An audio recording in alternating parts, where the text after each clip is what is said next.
Let's switch it up and get to some basketball. I got Diamond Johnson, Norfolk State women's basketball star, joining the show to break down her journey to Norfolk State and how basketball may not have been her first sport, but it was the one she fell in love with instantly.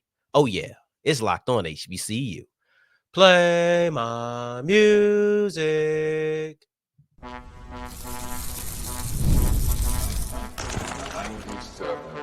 You are Locked On HBCU, your daily podcast covering HBCU sports. Part of the Locked On Podcast Network, your team every day.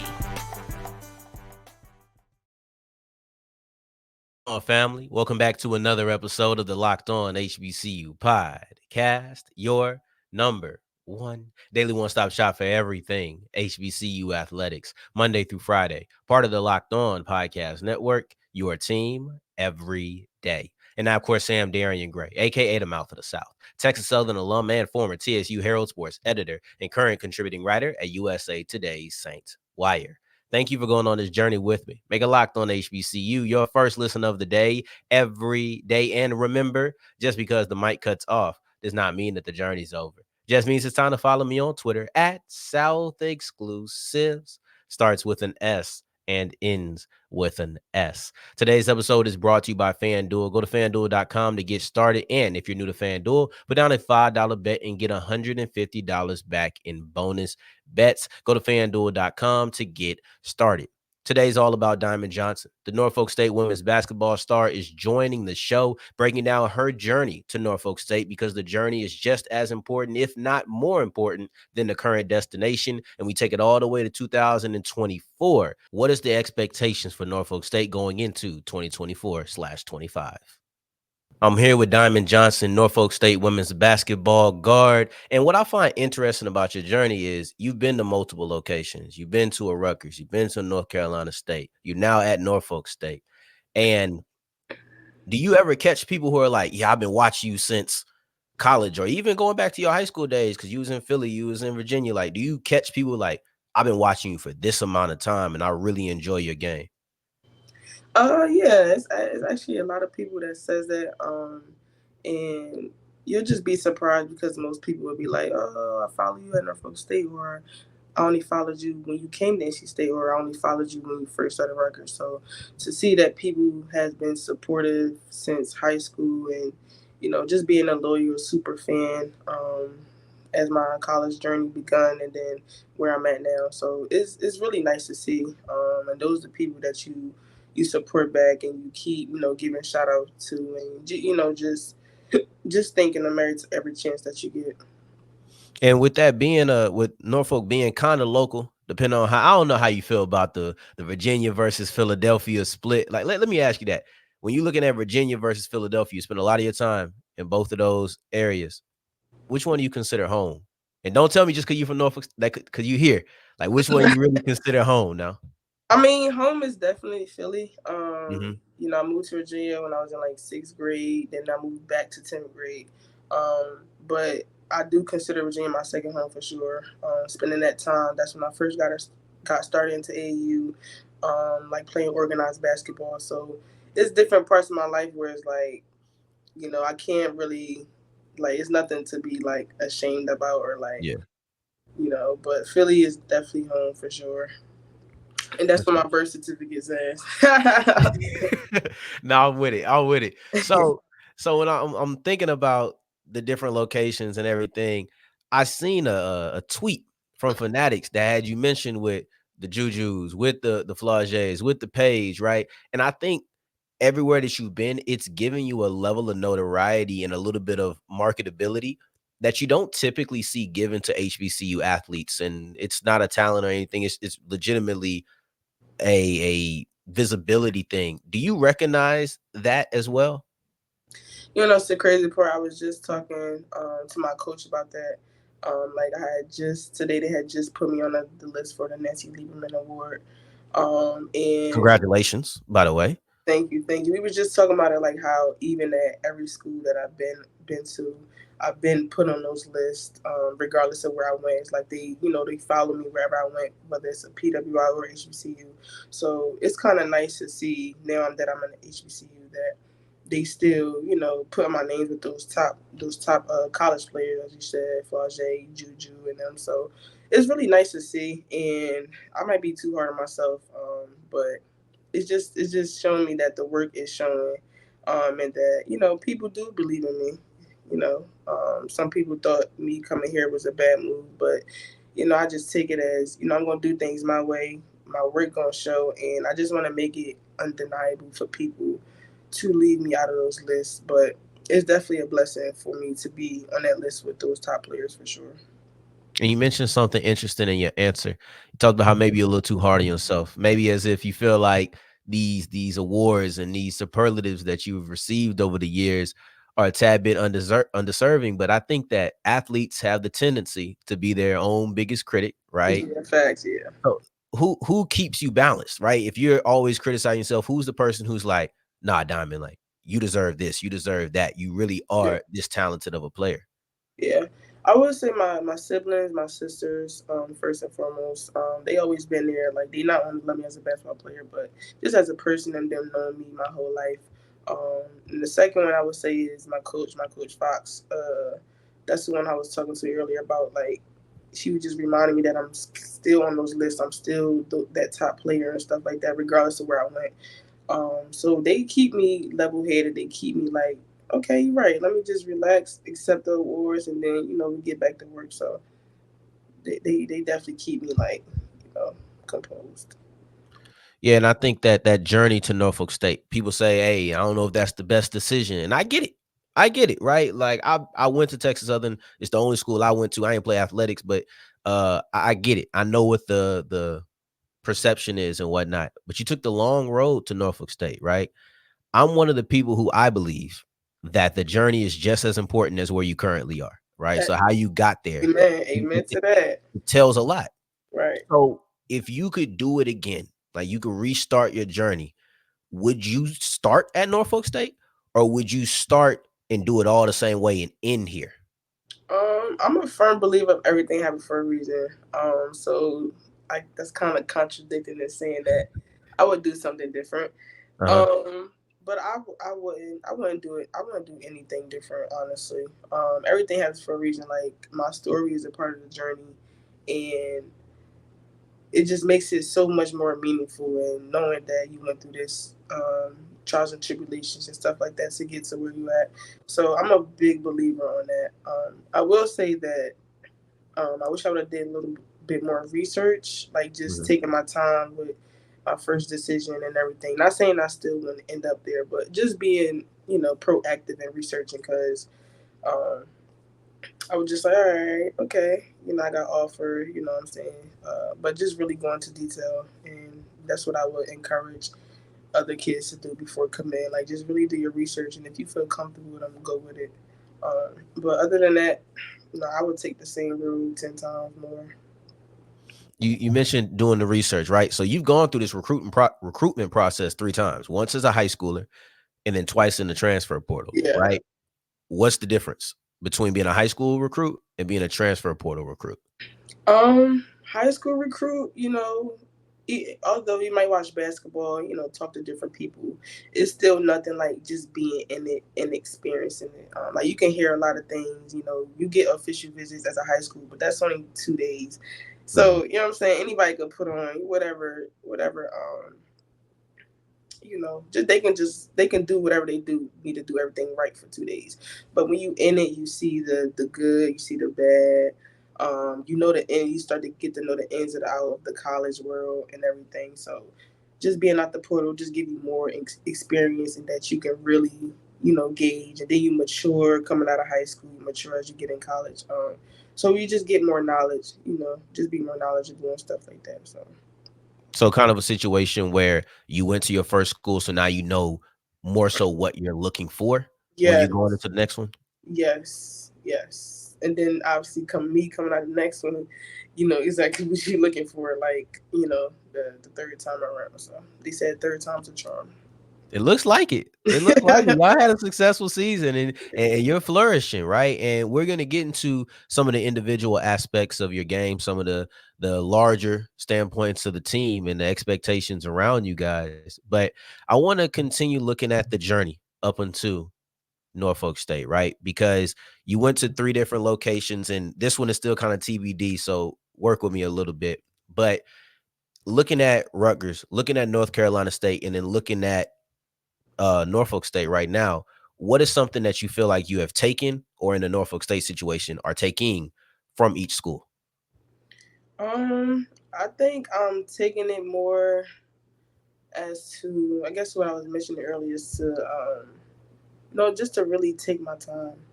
Like before I transferred from NC State, I it was like I didn't commit on the spot. Like I was literally taking my time. I probably didn't text a lot of people back or stuff like that. But that was for me to clear my head and actually like, is this what you really want to do? It's a lot of. I mean, anybody, is not typical for a player to come from a PWI and then to go to HBCU. So it's not really typical. So you just gotta lock in and just be like, this is what I want to do. And I don't think I haven't did anything that I really wanted to do. Like this is probably my biggest decision that I did on my own, and just took pride in it, regardless of whether people gonna talk good or bad about it. So. So why Norfolk State? Because you had a lot of cachet. You could have went a lot of different places. And you're right. It is atypical, right? And you mentioned that a couple of times, that you normally don't see somebody who had a name on the PWI at a PWI come to an HBCU, but you did that. Why? Um, I just wanted to try a different route. Had some good experiences at my old schools and some bad experiences, but um, I just wanted. I have always had a mentality of an underdog. So I'm like, I want to come here. Obviously, I'm familiar with the area because I Right. Hampton for some of my life, and I know I keep up with women's basketball. I knew they was just the MEAC champions. They went to the NCAA and stuff. Dawn gave them a shout out and stuff like that. So I was like, let me try it. Let me do it. Let me do it because where I grew up, it's a lot of black people around Philly and stuff like that. And I just wanted to do something different. Like my character, personality, everything. I think it fits the HBCU, but along with me, showing the world that you can do it, anybody can do it. If anybody was considering the HBCU, like I think it's a great experience, and if you're around the right people, um, I think HBCUs definitely could be on the come up, and that's kind of what I wanted to do here was shine my light on HBCUs and obviously Norfolk State as well. Um, Last year we had March Madness come out to our gym, and I think that's probably like the first time that they came out. Just getting a different experience, but still having those people unnoticed, like you know, Norfolk State is here, or more looking to HBCUs as a whole. So, kind of want to put like some shine and spotlight on it, and hopefully, in the years from now, I look back like, I'm glad I did this. I hope so too. Let's push forward. I'm gonna look back one last time before we get into the deeper aspects of your game. But I want to talk about the connection that you had with basketball the first time you picked it up as we continue with Locked On HBCU.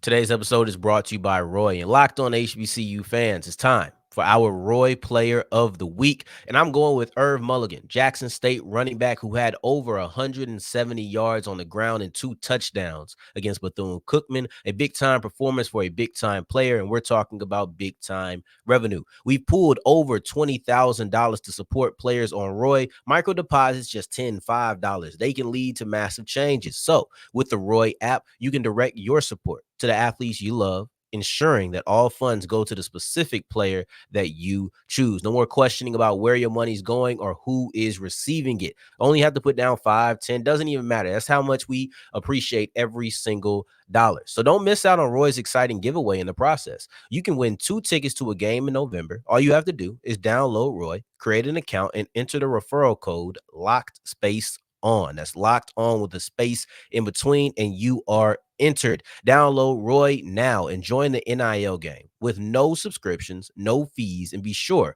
to check us out on Instagram, Facebook, and X at Roy_return on you.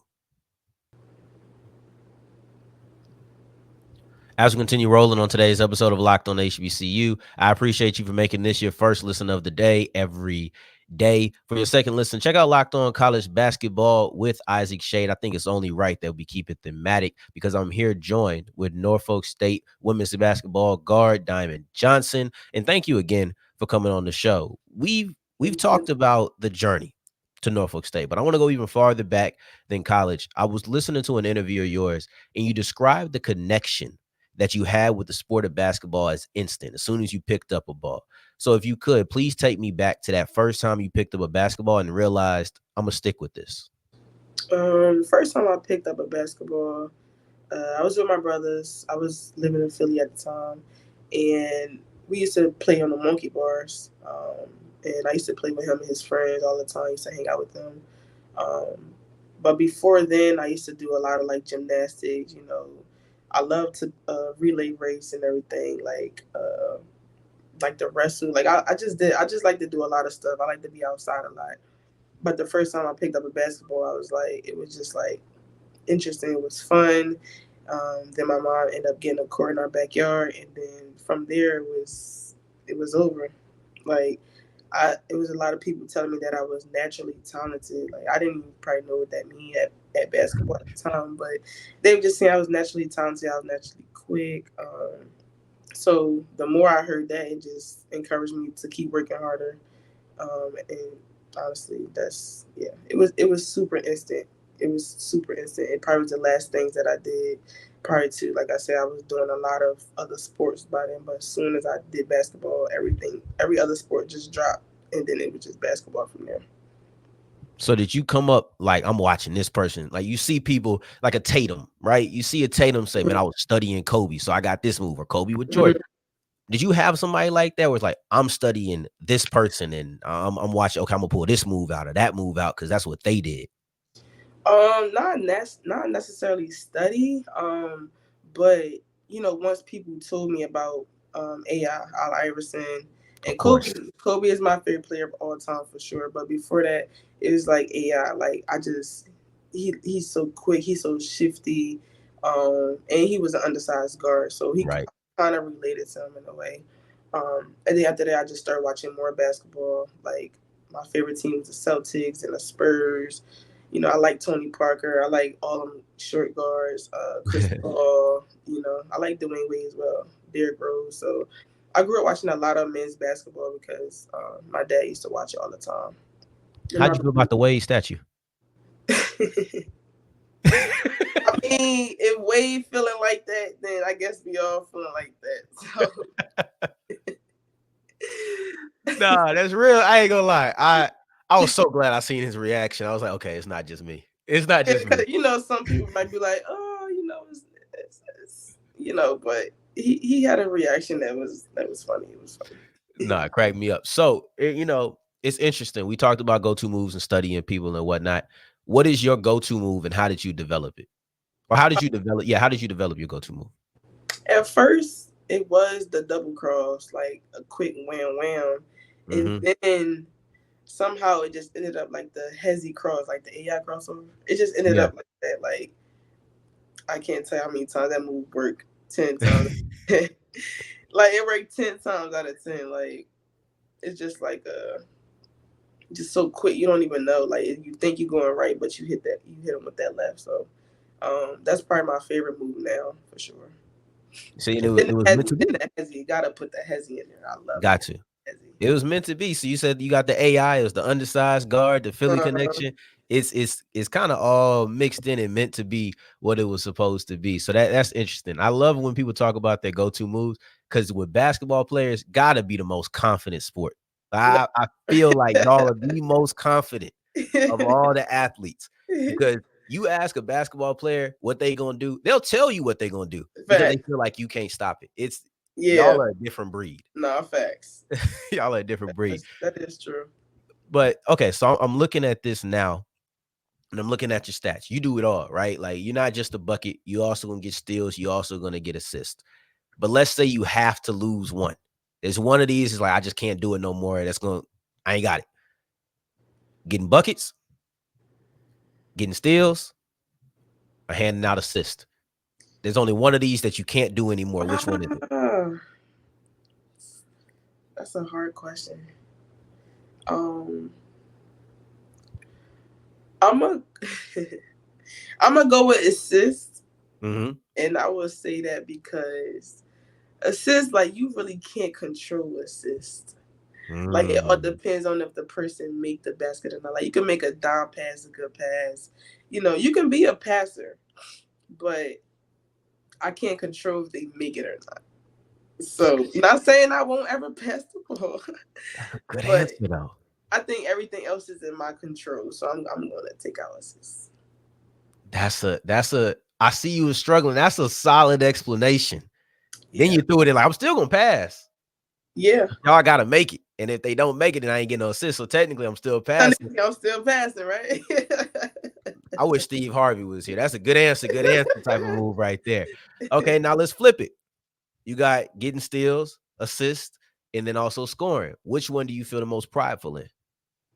Prideful. Believe it or not, steals and points is like neck and neck. Like steals because I really do like playing defense, and I like navigating the ball where I think the ball is gonna go, or if I know she about to do this move, I know my timing is right to smack the ball down and get a steal. So, but points, like I mean, that's what I've been doing my whole life is a score. So, I prideful. I'm gonna go with steals. I think that's more of a pride thing, like. Getting steals and playing defense, that's more prideful than, scoring the ball. I can rock with it. I can rock with it. I want to ask you something. I was just thinking about this with the journeys, right? I know you've had your own journey with injuries, right? And I think as media members and as consumers, we glorify the idea of playing through injury, but we all know it's not the safest thing to do. So as Facts. somebody who's dealt with that and talking to athletes, what would you say to an athlete if they're thinking about, all right, I'm injured, but I'm thinking about getting on the court, or I'm thinking about getting on the field? Because I think this kind of expands to all Yeah. sports, to be honest. I mean, I think it depends on your type of injury, honestly. Like 2 years ago, my last, not this last basketball season, but 2 years ago, like 2022, when I was at state, I had injured my ankle like really bad, but I didn't think it was really bad because I'm like, I still couldn't walk on it. Still had a boot. Like my joint was like fat, looked like I was had pregnant feet. So it was really bad, but me having a mindset like, yo, I want to be there for my team. Like I want to play in the next games. So I did everything I can to get back on the court, but then my mind shift like, okay, you gotta be smart. You gotta be take care of yourself. And I think I was struggling with that because I just wanted to play so bad, but I had to sit down. Like that's my way of, but that's my sign of saying God. I mean, God telling me like, all right, you gotta take just a break because I Yeah. would play through. I would play through whatever. Like somebody has to sit me down, in which my trainer did. She had to sit me down because I was just gonna keep playing whether I felt like I was being productive or what I'm saying, like there's a lot of things I couldn't do, but I just wanted Yeah. to play. So, but now as I'm getting older, I think it's very important for athletes to listen to their bodies. Um, I think it's very important because it's not just about now; it's about what you want to do in the long run. And Facts. you playing for them 2-3 seconds, is it worth you in 5 years?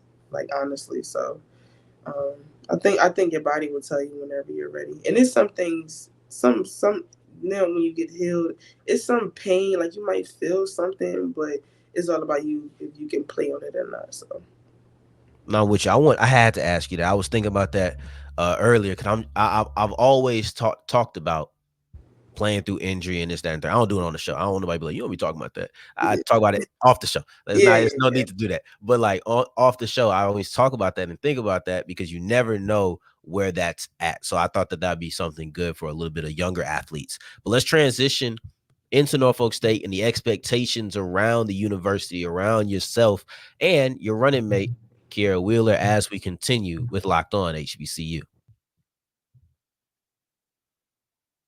Today's episode is brought to you by FanDuel. FanDuel is the official sports book of the Locked On Podcast Network. And I'm going to tell you what, this is the best time to be using FanDuel because there's so many ways that you can make more money, so many ways that you can put a little extra dollar into your pocket. Now, I'm looking at the NBA. Of course, we got Diamond Johnson on the show. Got to talk a little bit of basketball. You got the NFL. That's rolling. That's my sport of choice. You can make some money on that. I can't wait until Thursday, not because I care about who's playing, just because I care about the sport and I love it. You got the MLB. World Series Game 4 is going on right now as we speak. If you're checking this out live, who knows if there'll be a Game 5. But then you also have the NHL. So you're talking about hockey, basketball, baseball for as long as it lasts, and the NFL. The only one that could be done before you hear me speaking is the MLB. Everything else you have a lot of time to put some money down on. So you go to FanDuel.com, and if you're new to FanDuel, you put down a $5 bet, you get $150 back in bonus bets. Yep, you heard me. Put down a $5 bet, and you get $150 back in bonus bets.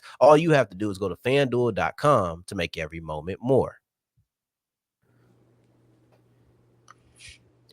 As wrapping up today's episode of Locked On HBCU, I appreciate you for making this your first listen of the day every day, making it all the way to segment 3. And I thank you 2 times for that. Thank you. Thank you. We actually got 3.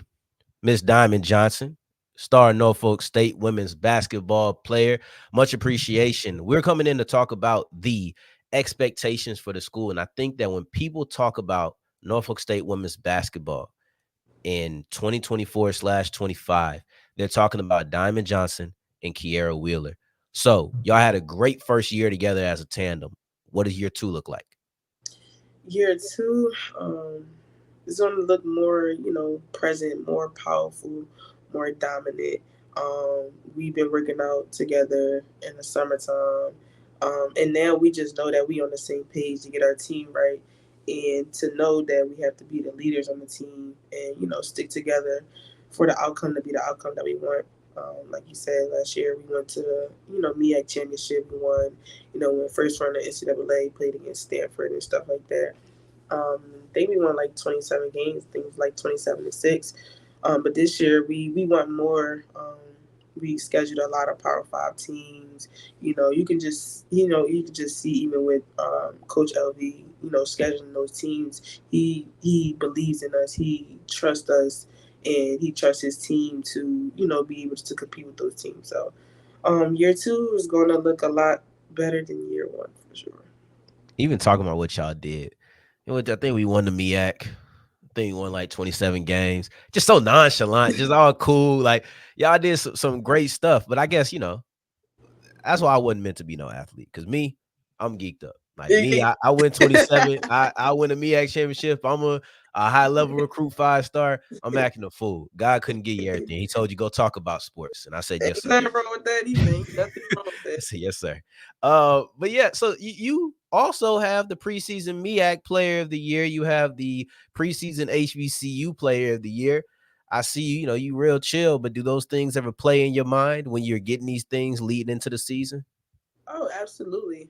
We got team accolades as well, but as far as the individual accolades, that's also something that I'm striving for while helping my team win.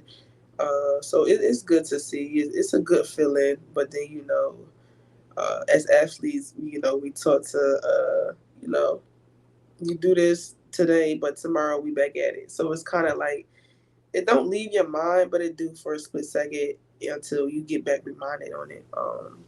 But it's definitely a great feeling for sure.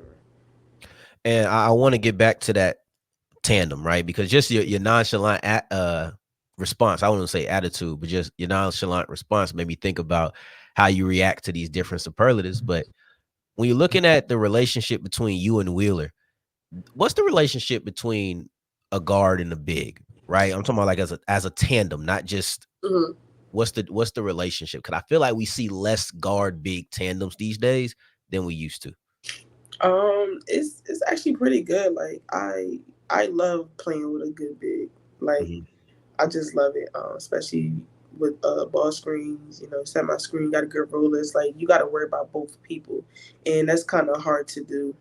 When I'm not. That's kind of easy to do when I'm playing with Mimi. She takes the pressure off of me, and everything, and she can easily go for 30. Like she can easily go for 30, and so um, she helps me get better. We talk a lot together, but we super goofy with each other. Like, is you would think that it would be like some type of competition between us, but it's all family. It's all love. Like we all on the same page. When she down, I pick her up. When I'm down, she picks me up. So it's a great relationship. That yeah, it's really good. And you think having that year together, that workout in the off seasons together, you feel like that's going to help you guys' chemistry when you're going on the pick and roll? When you're talking about, all right, she ain't gonna pop because she's more of a post dominant player, but like, all right, we're gonna roll. I like the ball Don't this say she way, gonna. like Don't that. say she ain't gonna pop. No secret. Don't say she ain't gonna pop. Say no. I ain't got nothing to say. I retract it from the record. But no, it's just like the more time you spend with somebody, the more you get to know them, the more you get to know their tendencies and their game. Um, like she now is like I know what she's gonna do, so I put her in a position. She know what I'm gonna do, so we just be in the right position for each other. And I think being in the gym that helps that a lot. It's just like if you're in a relationship, you get to know your partner, Yeah. being with them every day and living with them every day. So that's basically how it is. And I'll keep it real team oriented as we get out of here. You and Wheeler were joined on the All MEAC preseason team by Anjanae Richardson and also Nia Fields. But I want to ask you this specifically because those are your running mates in the backcourt, right? So those are fellow guards for you. What is the relationship between the guards? Because we talk about the guards and the bigs, but what Uh, about you guys who are on the same in the same position group? Oh yeah, I would definitely say the same thing. The guards is they my backbone for sure. Naya, she's like our point guard. We alternate playing point guard, but it's like we all just know each other. Like I know like if they call a certain play, I'm like, yo, EJ, go ahead, you got it. Like it's your turn. You know what I'm saying? Or Naya, she knows specifically what's my plays. So she be like, here, come run on because she know this my play.